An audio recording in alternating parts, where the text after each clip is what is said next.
Bodoland Senior Citizen Forumनि जे मावख' लुजागोन बावहाय आंनि MLA जि आनथ्राइड फान्ड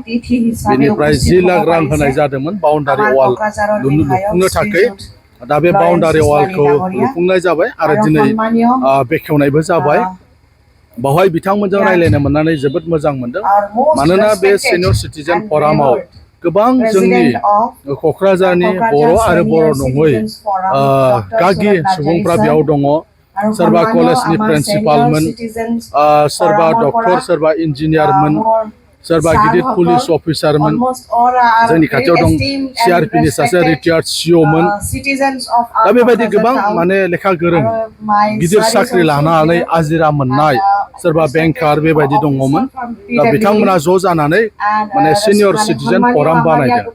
बिथांमोना मोनसे मावख' लुबैदों दा बिनि सिगां मोनसे बाउन्डारि वालखौ खालामनानै होनाय जाबाय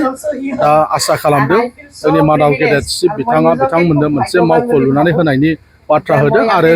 आरो दा बे खामानिफ्राबो जागायगोन बिथांमोना जाहाथे बेहाय जमा जानानै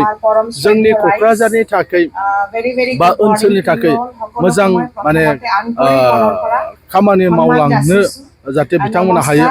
बिथांमोननि जिथु सिन्था गुबुन गुबुन डिपार्टमेन्टफ्राव खामानि मावबोनानै बिथांमोननि जिथु एक्सपिरियेन्स बे एक्सपिरियेन्सखौ